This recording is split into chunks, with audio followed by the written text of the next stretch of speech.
कहानी की शुरुआत आर्कटिक के एक बहुत ही ठंडे इलाके से होती है, जहां चारों तरफ बर्फ से ढकी ऊंची ऊंची चट्टानें हैं। इसी जगह पर हमें एक आदमी अकेला फंसा हुआ दिखाई देता है। उसका नाम एरिक है। एरिक कई दिनों से यहाँ अकेला है और किसी मदद के आने का इंतजार कर रहा है। उसके पास ही उसका एक प्लेन पड़ा होता है जो पूरी तरह से क्रैश हो चुका है। असल में एरिक अपने कुछ साथियों के साथ इस इलाके से गुजर रहा था, तभी अचानक उनका प्लेन हादसे का शिकार हो गया। इस एक्सीडेंट में उसके सभी साथी मारे गए और सिर्फ एरिक ही जिंदा बच पाया। तभी से वह इस ठंडी और सुनसान जगह पर अकेले अपनी जिंदगी बचाने की कोशिश कर रहा है। एरिक के पास एक छोटी सी मशीन होती है जिसे घुमाने पर अगर आसपास कहीं कोई हेलीकॉप्टर होगा तो उससे संपर्क हो सकता है, लेकिन वह कई बार कोशिश करता है, फिर भी उसे कोई जवाब नहीं मिलता क्योंकि यह जगह इतनी दूर है कि यहाँ शायद ही कोई आता हो। खाने के लिए एरिक ने बर्फ वाले इलाके में ऊपर की तरफ मछलियां पकड़ने के लिए छोटे छोटे फंदे लगा रखे हैं। उन्हीं फंदों में फंसी मछलियों को खाकर वह किसी तरह जिंदा रहता है। अगली सुबह एरिक फिर से चट्टान के ऊपर जाता है और एक बार फिर अपनी मशीन चालू करता है, लेकिन आज भी किसी से कोई संपर्क नहीं हो पाता। वहीं पास में कुछ पत्थर रखे हुए दिखाई देते हैं। असल में यही वो जगह है जहां उसने अपने मरे हुए साथियों को दफनाया है और अकेलेपन में वह कभी कभी उन पत्थरों से बात भी करता है। इसके बाद एरिक वापस अपने क्रैश हुए प्लेन के पास लौटता है। तभी उसकी नजर उन मछलियों पर जाती है जिन्हें उसने जमा करके रखा था, लेकिन अब वे वहां नहीं होती। पहले तो उसे लगता है कि शायद उसकी तरह कोई और इंसान भी यहाँ जिंदा हो सकता है, लेकिन कुछ ही देर में वह बर्फ पर पड़े बड़े बड़े पैरों के निशान देखता है। इन निशानों को देखकर एरिक समझ जाता है कि ये किसी इंसान के नहीं बल्कि पोलर बेयर के हैं। तभी उसे एहसास होता है कि इस इलाके में एक खतरनाक पोलर बेयर घूम रहा है जो किसी भी वक्त उस पर हमला कर सकता है। पोलर बेयर के डर से एरिक तुरंत भागकर अपने प्लेन के अंदर चला जाता है। अब उसके मन में एक और डर बैठ जाता है और वो डर है पोलर बेयर का, क्योंकि ये जानवर बहुत ही खतरनाक होते हैं और किसी पर भी हमला कर सकते हैं। अगली सुबह एरिक बाहर निकलता है। वह देखता है कि चारों तरफ तेज तूफानी हवाएं चल रही हैं, लेकिन फिर भी वह हिम्मत नहीं हारता। वह अपनी मशीन लेकर चट्टान के ऊपर जाता है ताकि किसी से संपर्क किया जा सके। जैसे ही वह मशीन का हैंडल घुमाता है, उसमें एक ग्रीन लाइट जल उठती है। इसका मतलब होता है कि आसपास कहीं न कहीं कोई हेलीकॉप्टर मौजूद है, लेकिन चारों तरफ बर्फ और तूफान की वजह से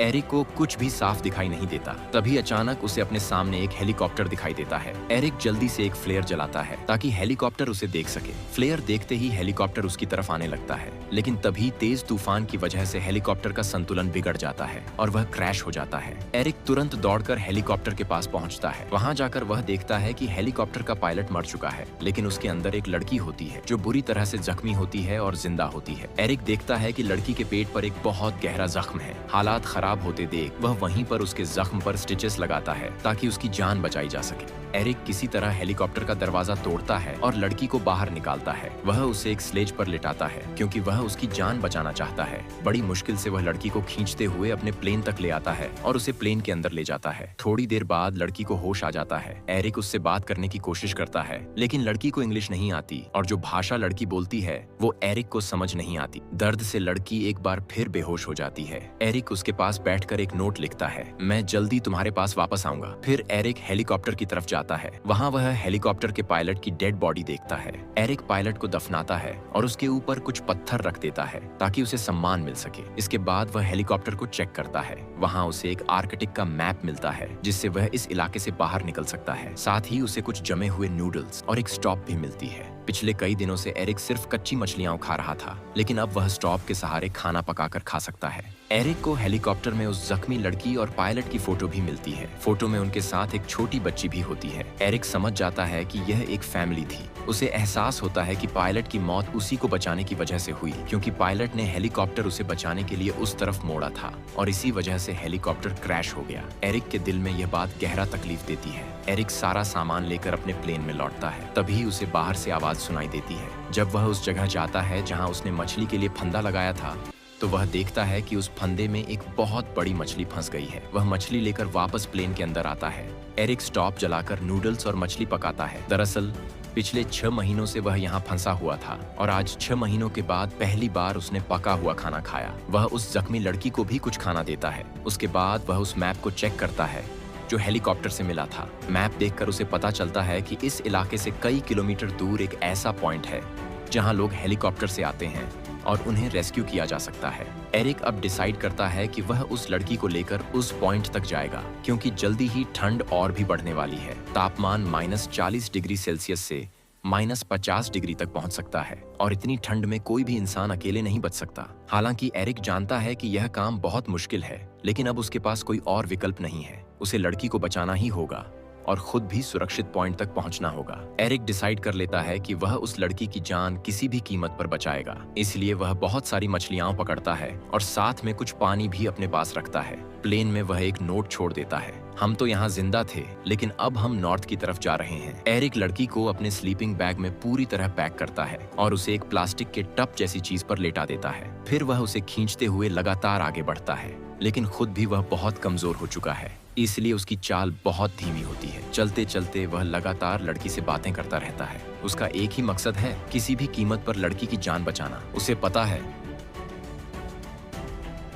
इसलिए अब वह उसे सुरक्षित स्थान तक पहुंचाना चाहता है। कई घंटे चलते चलते एरिक अपना मैप चेक करता है। उसे पता चलता है कि अभी भी लगभग 45 किलोमीटर की दूरी बची है। बर्फ में इतनी धीमी चाल से यह सफर लगभग 7 दिन लगेगा। उसकी ताकत भी अब बहुत कम बची है और सबसे बड़ा खतरा है पोलर बेयर, जो इस इलाके में कहीं भी हो सकता है। पूरा दिन चलते चलते जब रात होती है तो एरिक को कहीं सुरक्षित जगह सोना होता है, क्योंकि रात में तापमान बहुत नीचे चला जाता है। इसीलिए वह बर्फ में गड्ढा करके एक छोटा सा टेंट बनाता है और लड़की को उसके अंदर ले जाता है। वहाँ वह खाना भी बनाता है और दोनों पूरी रात वहीं गुजारते हैं। अगली सुबह एरिक अपना सफर फिर से शुरू करता है। वह पहले से भी ज्यादा थक चुका है, लेकिन किसी भी कीमत पर वह लड़की को बचाना चाहता है। धीरे धीरे वह आगे बढ़ता रहता है। तभी उसका सामना एक बहुत ऊंची चट्टान से होता है। अकेले तो वह उस चट्टान पर चढ़ सकता है, लेकिन लड़की को ऊपर खींचना मुश्किल है। वह अपनी जेब से मैप निकालता है और देखता है कि चट्टान को पार करने का दूसरा रास्ता भी है, लेकिन अगर वह दूसरा रास्ता अपनाता है तो 4-5 दिन और लगेंगे और उसके पास इतना खाना नहीं है कि वह इतने दिनों तक जिंदा रह सके।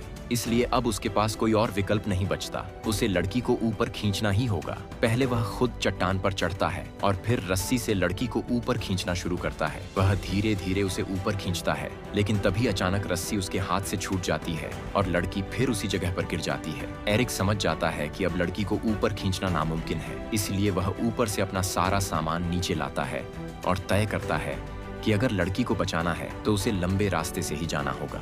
धीरे धीरे वह उसी लंबे रास्ते से आगे बढ़ना शुरू करता है। लड़की बहुत ज्यादा जख्मी है और उसकी तबीयत पहले से और भी खराब हो चुकी है। एरिक उसे खींचता हुआ पूरा दिन चलता रहता है। जैसे ही रात होती है, एरिक को कहीं सुरक्षित शेल्टर लेना पड़ता है, क्योंकि रात में तापमान बहुत गिर जाता है और पोलर बेयर का खतरा भी बढ़ जाता है। तभी चट्टानों के बीच उसे एक छोटी सी सुरंग दिखती है। वह समझ जाता है कि यह पोलर बेयर की सुरंग है, लेकिन उसके पास इसके अंदर जाने के अलावा कोई और रास्ता नहीं है। एरिक की किस्मत अच्छी होती है कि सुरंग के अंदर पोलर बेयर नहीं होता। वह लड़की को लेकर अंदर चला जाता है और वहीं खाना बनाने की कोशिश करता है, लेकिन अब उसका गैस भी खत्म हो चुका है, इसलिए वह पकाकर खाना नहीं खा पाता। दिन बीतते बीतते एरिक की मुश्किलें बढ़ती जा रही हैं। तभी उसे किसी के गुजरने की आवाज सुनाई देती है। वह समझ जाता है कि बाहर पोलर बेयर है।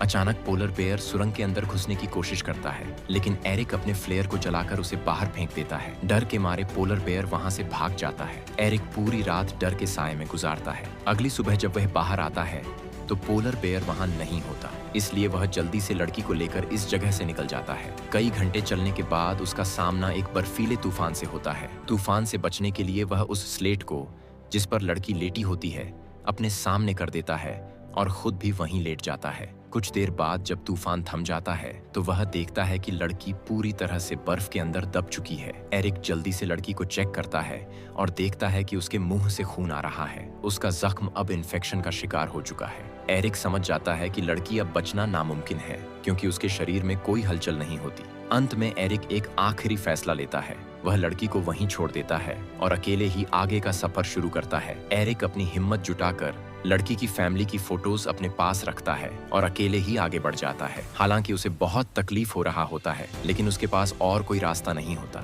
थोड़ी दूर आगे जाने के बाद वह एक खाई में गिर जाता है और उसके पैर की हड्डी टूट जाती है। उस समय एरिक को एहसास होता है कि उसने लड़की को वहीं छोड़कर बहुत गलत किया। उसे यह भी समझ आता है कि शायद उसी लड़की की वजह से वह अब भी जिंदा है। शायद ऊपर वाला भी चाहता है कि वह उसकी जान बचाए। किसी तरह वह अपने पैर को बांधकर ऊपर चढ़ता है और उस लड़की के पास पहुंचता है। लड़की अब होश में आ चुकी होती है और एरिक से पानी मांगती है। वह उसे पानी देता है। फिर एरिक लड़की को स्लेड के ऊपर रखकर धीरे धीरे खींचना शुरू करता है। उसके पैर की हड्डी टूट चुकी है इसलिए वह लकड़ी के सहारे खुद को संभालते हुए आगे बढ़ता है। दर्द बहुत होता है, लेकिन किसी भी कीमत पर वह लड़की की जान बचाना चाहता है। धीरे धीरे वह दोनों उस रेस्क्यू पॉइंट तक पहुंचते हैं, जो कि ऊंचाई पर होता है। एरिक लड़की को अकेले ऊपर नहीं ले जा पाता, इसलिए पहले वह अकेला ऊपर जाता है और वहां हेलीकॉप्टर देखकर बहुत खुश होता है। फिर वह वापस नीचे आता है और लड़की को भी धीरे धीरे ऊपर खींचता है। अब उनके सामने हेलीकॉप्टर और लोग होते हैं,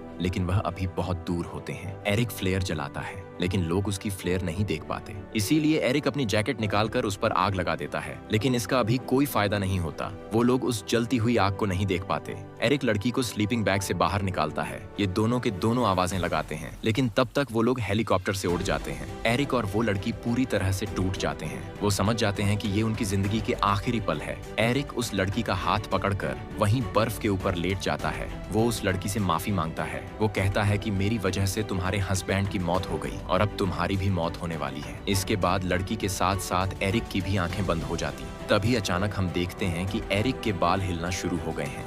दरअसल उसके पीछे हेलीकॉप्टर आ चुका है। उन लोगों ने इन दोनों को देख लिया था। वो इन दोनों को रेस्क्यू करने के लिए यहाँ पर पहुंच चुके हैं, जिसका मतलब यह है कि अब इन दोनों की जान बच जाएगी। एरिक पिछले कई महीनों से आर्कटिक की बर्फीली पहाड़ियों के बीच में फंसा हुआ था, लेकिन कभी उसने वहां से निकलने की कोशिश नहीं की। पर जब उसने देखा कि लड़की की हालत खराब है और वो अगर उसे यहाँ से नहीं ले गया तो उसकी मौत हो जाएगी, तो उसने रेस्क्यू पॉइंट तक आने का फैसला किया है। इसीलिए कहा जाता है कि हम अच्छा ही करने की कोशिश करें तो हमारे साथ भी अच्छा ही होता है। जिस तरह से एरिक ने उस लड़की की जान बचाने की कोशिश की, जिसकी वजह से उसकी जान भी बच गई और कई महीनों के बाद वह उस जगह से बाहर निकलने में कामयाब हो गया।